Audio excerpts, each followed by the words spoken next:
नमस्कार, मी शर्वरी आणि आज आपल्यासोबत या ठिकाणी अत्यंत हुशार अशी आपली मैत्रीण ऍडव्होकेट पूजा उपस्थित आहे.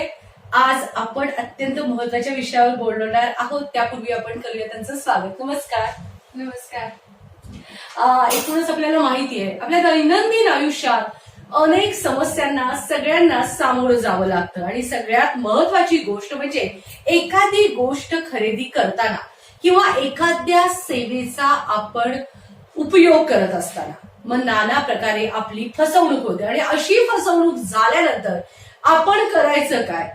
अगदी अनेक लोकांना हा प्रश्न मनात कुठंतरी असतो आणि मग अशा वेळी करायचं काय. मग कोर्ट आणि कचेरी कशासाठी आणि सगळं अनेक अनेक लाभ लाभ लाभ अनेक प्रश्न येतात डोक्यात आणि अशा वेळी आपल्यावरती झालेला अन्याय विसरून जाऊ किंवा एखादी गोष्ट तिथंच सोडून आपण नव्यानं जगायला चालू करतो. पण ते कितपत योग्य आहे, कारण कुठं तर बॅक ऑफ द माइंड हा सगळा विषय आपल्या येतच असतो.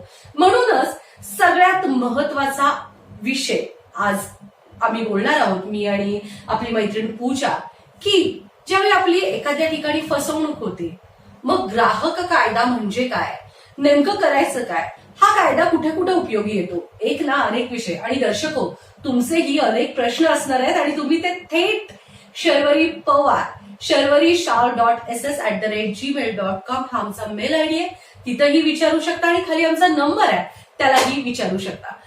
सगळ्यात पहिला हा कोणता कायदा आहे, कायद्याचं नाव, बेसिक प्रश्न, अजिबात घाबरून जाऊ नका. फक्त 10 मिनिटात नेमका या कायद्याचं नाव सोप्या शब्दात, जसं तुम्हाला काही माहिती नाही ना, 2 मिनिटं मीही या खुर्चीवर मला काही माहित नाही असे प्रश्न मी पूजाला विचारला. पूजा, नेमका या कायद्याचं नाव काय? कंझ्युमर प्रोटेक्शन ऍक्ट 1886 आणि त्यानंतर कंझ्युमर प्रोटेक्शन ऍक्ट 2019 आणि 2020 असे 3 आपल्याला बघावे लागतील. कारण 1886चा जो काही संरक्षण कायदा आहे, ग्राहक संरक्षण कायदा, त्याच्यामध्ये बऱ्याचशाच नंतर सुधारणा झाल्या. त्या सुधारणानुसार 2019 आणि 2020 ला अमेंडमेंट झाल्या आणि म्हणून ग्राहक संरक्षण कायदा आणण्याची गरज खरं तर पार्लमेंटमध्ये ती गरज भासली आणि त्या पद्धतीनं ग्राहकांचे काय अधिकार आहेत.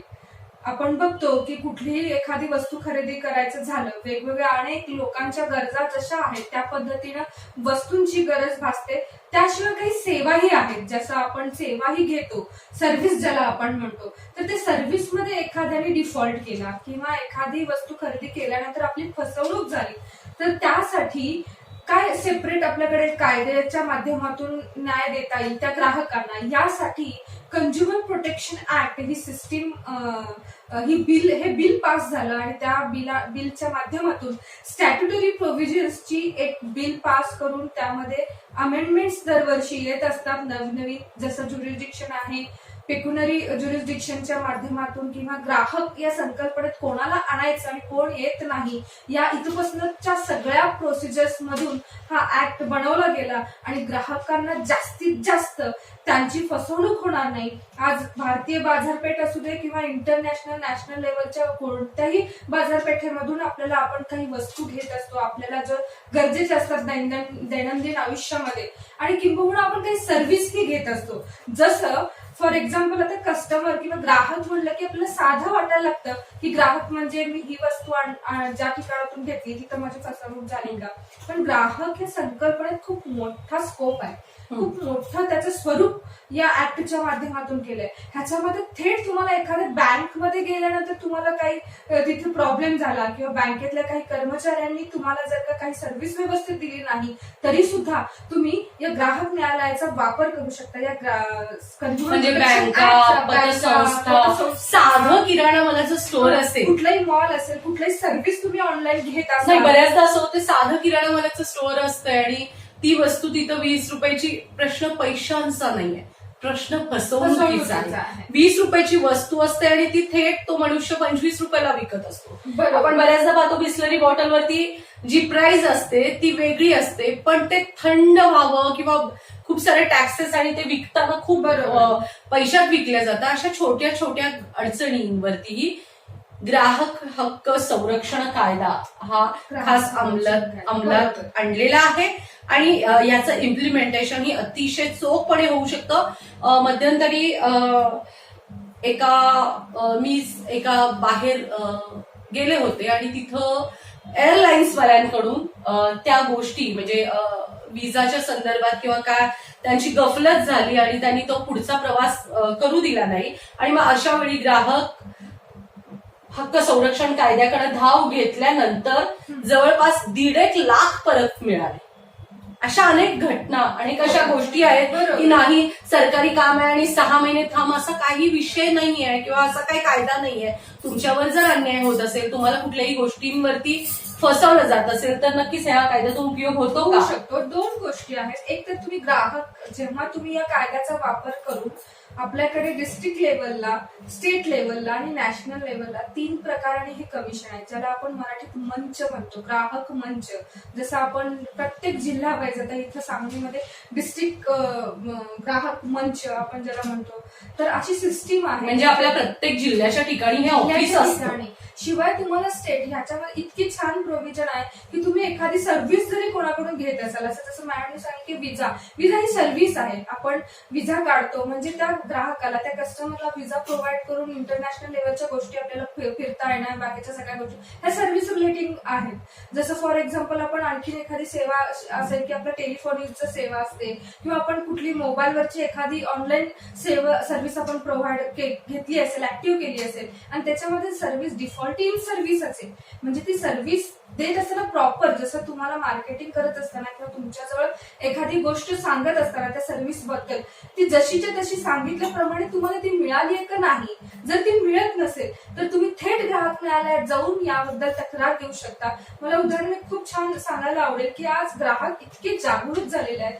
मध्येच कंझ्युमर कोर्टामध्ये साधा एक मोबाईल अँड्रॉइडचा घेतलेला होता आणि त्याची जी डीपी प्राइस होती त्या डीपी प्राइस प्रमाणे ते बिल बनवलेलं होतं आणि नंतर बिल बनवल्यानंतर ऑनलाईन जे काही आपण पेमेंट करतो त्याच्यामध्ये ऑनलाईन रिसिप्ट त्यांनी वेगळी बनवली होती. जवळजवळ 3-1 हजार रुपये एक्स्ट्रा चार्जेस लावलेले होते आणि त्यावेळेला त्या व्यक्तीने थेट ग्राहक न्यायालयात अर्ज दाखल केला आणि त्याच्यामध्ये त्या व्यक्तीला जवळजवळ त्या मोबाईलच्या 2 पट पैसे एक्स्ट्रा कॉम्पन्सेशन म्हणून त्या ग्राहक मंचाने त्या व्यक्तीला, त्या शॉपीला भरावे लागले. मी नाव नाही सांगत, पण अशा पद्धतीने आपल्याला अनेक वेगवेगळ्या माध्यमातून तुम्ही तुमच्या हक्कासाठी ग्राहक न्यायालयात असणं खूप महत्वाचं आहे. ग्राहकचे जे ग्राहक जागो म्हणून बऱ्याच ठिकाणी गव्हर्नमेंटनं, सरकारनं पोस्टर्स लावलेत, मध्यंतरी होर्डिंग्स देखील लावले, पण आपली जनता तेवढी त्याच्यासाठी जागरूक आहे असं वाटत नाही. आता हे प्रत्येक वेळी याला ज्या पद्धतीनं सर्वसामान्य लोकांच्या मनातला हा प्रश्न विचारते पूजा मी तुला, की सर्वसामान्यांना जसं वाटतं की ह्याला खूप सारी प्रोसिजर आहे, खूप सारं पोलीस स्टेशन आहे, खूप सारा वकील द्या, मग हे असं सगळं असतं का? कंझ्युमर प्रोटेक्शन ऍक्टचा वापर करून तुम्ही जर का ग्राहक न्यायालयात दाद मागत असाल तर तुम्हाला वकील देण्याची सुद्धा गरज नसते. तुम्ही वैयक्तिक त्याच्यामध्ये अर्ज दाखल करू शकता. फक्त त्याची प्रोसिजर खूप मोठी असते. डिस्ट्रिक्ट वाईज प्रत्येक ठिकाणी वेगवेगळे आहे, कारण तो मंच असतो. तिथे एक कोणी जजेस किंवा एक कोणी अधिकारी नसतो. तर तिथे 3 डिस्ट्रिक्ट लेवलला जर का म्हणा, जिल्हा पातळीवरचा जर का मंच विचारला तर तिथे 3 लोक असतात. एक हायकोर्टातले प्रॅक्टिशनर जे असतात. स्टेट लेवलला जर का विचार केला तर त्याच्यामध्ये त्यांची नियुक्ती केली जाते आणि 2 जे असतात मंचवरचे ऑफिसर्स ते या एकूणच ई कॉमर्सच्या बाबतीत किंवा फायनान्स सेक्टरच्या बाबतीत किंवा मार्केटिंग फील्डबद्दलचं ज्यांना नॉलेज आहे, ते एक्सपर्ट आहेत, अशा लोकांना तिथे नियुक्त करून 3 लोकांचं पॅनल त्या ठिकाणी बसलेलं असतं आणि अशा वेळेला 3 वेगवेगळ्या प्रोसिजर, 3 लोकांना 3 फायली देणं, तुमची तक्रार काय, म्हणजे हे डायरेक्ट न्यायालयातच जायचं असतं. ग्राहक मंच आहे, त्याला न्यायालय हा सर्व मुद्दा म्हणून दिलेला आहे का ग्राहकांना ते सोपं व्हावं, ग्राहकांना त्याची भीती वाटू नये म्हणून आपण त्याला न्यायालय म्हणत नाही, ग्राहक मंच असतो. ग्राहक मंच, पण आपण आपल्या तुमच्या गावात लिगल भाषेमध्ये हे फक्त जिल्हा लेवलला असतं का तालुका लेवलला असतं? जिल्हा लेवललाच काम होतं. हे कुठल्याही ग्राहकाने कुठल्याही तालुक्यात काही घडलं असेल तर तुम्ही जिल्ह्यालाच असतं, म्हणजे प्रत्येक तालुक्यात नसतं, पण ज्या त्या जिल्ह्यात जावं लागतं. खेडेगावातले आणि तुम्ही वैयक्तिक अर्ज म्हणजे गावाकडची लोक सुद्धा शहरात येऊन ग्राहक मंचात आपली तक्रार दाखल करू शकते. कारण बऱ्याचदा आपण ऑनलाईन मोबाईल्स मागवतो, बरेच आहेत ऑनलाईन, आणि बऱ्याचदा त्याच्यात काहीच नसतं. अशा ऑनलाईन ह्याच्यात सुद्धा आपण ग्राहक मंचात दाद मागू शकतो का? नक्कीच मागू शकतो, फक्त तुम्हाला त्या गोष्टींची तुमच्याकडे अपडेट्स असले पाहिजे, तसे प्रूफ पाहिजे. तुम्ही ऑनलाईन डिलिव्हरी मागितली असेल किंवा घेतली असेल, ऑफर अँड ऍक्सेप्टन्सचा पार्ट असतो. त्याच्यामध्ये तुम्ही त्यांनी त्या ऑनलाईन सिस्टीम मधून काय ऑफर तुम्हाला केलेली होती त्याचे तुमच्याकडे प्रूफ पाहिजे, त्याचे प्रिंट्स पाहिजेत, आणि त्या ऑफर पद्धतीने तुम्हाला ती एखादी प्रोडक्ट तुमच्यापर्यंत आलंय का, ही जबाबदारी ग्राहकाची. म्हणून जागो ग्राहक जागो. शिवाय ग्राहकाचे काय अधिकार असतात हे ग्राहकांना सुद्धा माहिती पाहिजे. तसं त्या कंझ्युमर प्रोटेक्शन ऍक्टच्या माध्यमातून ग्राहकांचे काय अधिकार आहेत हेही त्याच्यामध्ये काय काय ग्राहकांचे अधिकार? ग्राहकांना अधिकार हा आहे की एखादी गोष्ट घेत असताना त्या थेट शॉपिंग असेल किंवा जो कोणी विक्रेता असेल किंवा ज्या सिस्टीम मधून आपण एखादी गोष्ट विकत घेणार असू, तर त्या सिस्टीमनी तुम्हाला प्रत्येक वेळी तुम्हाला कळत नसलं तरी 10 वेळा तुम्ही विचारा, तर 10 वेळा त्याचं सांगणं कर्तव्य आहे की हे काय प्रोडक्ट आहे, कशा पद्धतीनं आहे, ह्याचे रेट काय आहे, कुठला ब्रँड आहे, हे तुम्ही विचारणं म्हणजे राईट टू इन्फॉर्मेशन हा सगळ्यात तुमचा महत्वाचा अधिकार आहे की तुम्हाला इन्फॉर्मेशन किंवा तुम्हाला त्याची माहिती जाणून घेणं हा तुमचा अधिकार आहे. एखादा व्यक्ती विक्रेता असेल तो लपवत असेल तर तो त्याचा डिफॉल्ट आहे तो सर्व्हिस प्रोव्हाइड करण्याचा, किंवा त्यांना फसवून तुम्हाला काहीतरी वेगळी माहिती देतो. एकतर राईट टू इन्फॉर्मेशन तुमचा आहे. Right to redressal. तुम्हाला एखादा प्रोडक्ट घेतल्यानंतर तो खराब लागला चुकून, तुम्ही घेताना तो व्यवस्थित होता, पण त्याबद्दल रिड्रेसल करून देणं किंवा त्याचं कॉम्पन्सेशन करणं किंवा ते बदलून देणं हाही अधिकार असतो. म्हणून गॅरंटी वॉरंटी जेव्हा आपण कार्डवरती तुम्ही जर का बघत असाल तर त्याचा पुरेपूर फायदा ग्राहकांनी घेतला पाहिजे. त्या पद्धतीने समजा आता नवीन खरेदी केली, विकत आणली एखादी वस्तू, काही असो, इलेक्ट्रिकल असो, व्हॉटेवर काहीही असेल, आणि ती जर का दुसऱ्या दिवशी डिफॉल्टच दिसत असेल तर तुम्ही थेट तिथे जाऊन भांडलं पाहिजे, आणि ती त्याची जबाबदारी आहे. असं तो म्हणू शकत नाही की आम्ही एकदा विकले तर आम्ही तुम्हाला पैसे देणार नाही, काय असं म्हणू शकत नाही. या ग्राउंडवरती तुम्हाला थेट ग्राहक न्यायालयात जाऊन तुम्हाला दाद मागता येते. ग्राहक मंचाकडे साधा अर्ज करून तुम्हाला इमिजिएट त्याच्यामध्ये तुम्हाला कॉम्पन्सेशन मिळू शकतं, मिळतं. अगदी. तुम्ही एखाद्या हॉटेलमध्ये गेला असाल आणि तिथं सुविधा व्यवस्थित नसतील किंवा फूड व्यवस्थित नसेल तरी त्या संदर्भात सुद्धा तुम्ही ग्राहक मंचाकडे, न्यायालयाकडे दाद मागू शकता. ह्या ज्या सगळ्या आहेत ग्राहक मंचाकडे आपण तक्रार दाखल केल्यानंतर किंवा न्यायालयात तक्रार दाखल केल्यानंतर किती दिवसात निकाल अपेक्षित आहे? खरं तर ही खूप समरी प्रोसिडिंग आहे. खूप इमिजिएट आपल्याला जवळजवळ 8 महिन्याच्या आतमध्ये आपल्याला निकाल द्यायचा असं कायद्यामध्ये प्रोव्हिजन आहे खरं तर. पण काही टेक्निकल गोष्टीमुळे उशीर होतो, तो तेवढा जो काही उशीर आहे तो माफ होतो. अदरवाईज तुम्हाला 1 वर्षाच्या आतमध्ये न्याय मिळायला पाहिजे. 4 महिने होता आधी आणि त्याच्यानंतर 8 महिने टेक्निकल ग्राउंडच्या माध्यमातून अशा पद्धतीने तुम्हाला तो न्याय मिळतो. आणि न्याय मिळण्यासाठी एक आहे की ग्राहक मंच हा काही फौजदारी न्यायालय अजिबातच नाहीये. ह्याच्यामध्ये तुम्हाला रेमेडीज सिव्हिल स्वरूपाच्या आहेत, हे आधी लक्षात घ्या. म्हणजे तुम्हाला एखाद्या सर्व्हिस डिफॉल्ट झाला असेल किंवा तुमचं जे काही वस्तू खरेदी केला असेल किंवा काही असेल त्यामध्ये काही फसवणूक झालेली असेल तर तुम्हाला पेक्युनरी स्वरूपात म्हणजे पैशाच्या स्वरूपात तुम्हाला कॉम्पन्सेशन मिळतं. किंवा त्याच्यामध्ये जर का डिफॉल्ट त्या व्यक्तीने केला असेल किंवा त्या कंपनीने केला असेल किंवा त्या सर्व्हिस प्रोव्हायडरने केलं असेल तर त्या व्यक्तीला त्याच्या नेचर प्रमाणे 6 महिन्याचं जेल आहे, त्याला इम्प्रिझनमेंट आहे, 10 लाखापर्यंतचं स्टेट लेवल डिस्ट्रिक्ट लेवलच्या ज्या काही केसेस असतात तर त्याला शिक्षा ही 10 लाखापर्यंतचं कॉम्पन्सेशन देण्यासाठी आहे. 6 महिने त्याला इम्प्रिझनमेंट म्हणजे जेल आहे. तुम्ही जर का स्टेट लेवलचा विचार केला तर स्टेट लेवलला तुम्हाला जे काही कॉम्पन्सेशन आहे, समजा त्याच्यामध्ये प्रकार आहेत कॉम्पन्सेशन मध्ये. जर का एखादी वस्तू खाऊन किंवा एखादी पदार्थ खाऊन किंवा एखादं कॉस्मेटिकच्या गोष्टी वगैरे किंवा ड्रग्स वगैरे खाऊन त्या व्यक्तीचा डेथ झाला असेल तर 50 लाख कॉम्पन्सेशन आणि 7 वर्षाची शिक्षा आहे.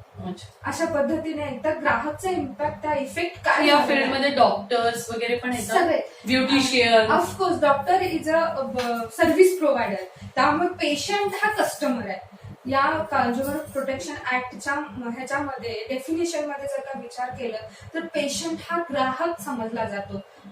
ग्राहक मंचाच्या समोर जर का एखादा पेशंटने त्याचा जर का सर्व्हिस त्याला व्यवस्थित दिली नसेल, त्याचं ऑपरेशन झालं नसेल, मला सांगायला खूप नक्की आवडेल की माझ्याकडे मी नाव घेणार नाही पण माझ्याकडे मेडिकल निग्लिजन्सची केस होती आणि त्याच्यामध्ये 12 लाखाचं कॉम्पन्सेशन माझ्या पेशंटला मिळालेलं आहे. त्याची जे काही इंजुरी होती त्यांनी जवळजवळ एकाच पायावरती 7 वेळा ऑपरेशन केलेलं होतं. आणि त्याच्यानंतर अशा पद्धतीचे ऑपरेशन कसे करू शकतो आपण आणि त्याबद्दलच्या सगळ्या मेरिट्स वरती डिसाइड होऊन 12 लाखाचं कॉम्पन्सेशन त्या पेशंटला मिळालेलं आहे. म्हणजे पेशंट सुद्धा हा ग्राहक समजला जातो आणि डॉक्टर हे सर्व्हिस प्रोव्हायडर आहेत. म्हणजे डिफॉल्टिंग सर्व्हिस जर का झाला असेल तरी सुद्धा थेट आपल्याला ग्राहक मिळाल्यात दाद मागता येते. तर हे सगळ्याच पेशंट्सना आणि लोकांना ही खूप चांगली संधी आहे, याचा वापर करू शकता. आणि तुम्ही तुमच्याबद्दल जागरूक असणं कशा पद्धतीनं, म्हणून बघा की पेशंट्स ज्या वेळेला जेव्हा काही लिगल फॉर्मॅलिटीज असतात एखादं ऑपरेशन करताना, तर ते तुम्ही त्या कंडिशन्स टर्म्स वाचल्या गेल्या पाहिजेत. तुम्हाला ते तुमच्या लँग्वेजमध्ये समजत नसेल, बहुधा बऱ्याचदा इंग्लिशमध्ये असतं, तर तुमची जबाबदारी आहे की ते तुम्हाला मराठीमध्ये तुम्ही डॉक्टर्सना किंवा डॉक्टर्सचे जे काही असिस्टंट असतात त्यांना थेट भेटून तुम्ही आधी तुमच्या त्या कुटुंबाने पेशंटच्या कुटुंबियांनी त्या टर्म्स अँड कंडिशन्स वाचून घेणं आणि त्याच्यानंतर त्याच्यामध्ये सह्या करणं हे खूप गरजेचं असतं. त्याच्यामध्ये तुम्हाला कळतात की तुम्हाला सर्व्हिस प्रॉपर दिली गेली आहे का नाही, त्या टर्म्स अँड कंडिशन्स त्या अग्रीमेंट प्रमाणे ऑपरेशनचे जे काही कन्सेंट घेतलेले असतात त्या कुठल्या गोष्टींवरती कन्सेंट घेतलेले आहेत, हे थोडंसं आपल्याला जागृत राहून आपल्याला त्या गोष्टी कराव्या लागतील, जेणेकरून ग्राहक संरक्षण कायद्याचा तुम्हाला खूप चांगल्या प्रकारे वापर होऊ शकतो आणि तुम्हाला कुठल्याही बाबतीत अगदी वैद्यकीय क्षेत्रात सुद्धा तुमची फसवणूक होणार नाही. अलीकडे आपल्याला माहिती आहे कुठल्याही क्षेत्रात कशा पद्धतीनं सावधगिरीनं पावलं ही टाकली पाहिजे. कायद्यात राहाल तर फायद्यात राहाल, कायद्याची भीती कशाला. म्हणूनच खास आम्ही एपिसोड घेऊन तुमच्यासाठी आलो आहोत. कारण कायदा काय आहे, कायदा काय सांगतो, बरोबरच तुम्हाला काय करायचं आहे हेही आम्ही सांगण्याचा पुरेपूर प्रयत्न करतो. आमचा एपिसोड कसा वाटला, आवडला असल्यास लाईक आणि शेअर करा आणि आमचा नेक्स्ट एपिसोडची नक्की वाट बघा. नवीन विषयासह पुन्हा भेटू. या ठिकाणी पूजा आली, तिचे आपण आभार मानू. धन्यवाद. पुन्हा भेटू. तोवर नमस्कार. मी शर्वरी. सबस्क्राईब करा तिचा जागर न्यूज. शेजारी दिलेलं बेल आयकॉन म्हणजे घंटी दाबा, जेणेकरून तुम्हाला आमच्या साऱ्या अपडेट्स येत राहतील.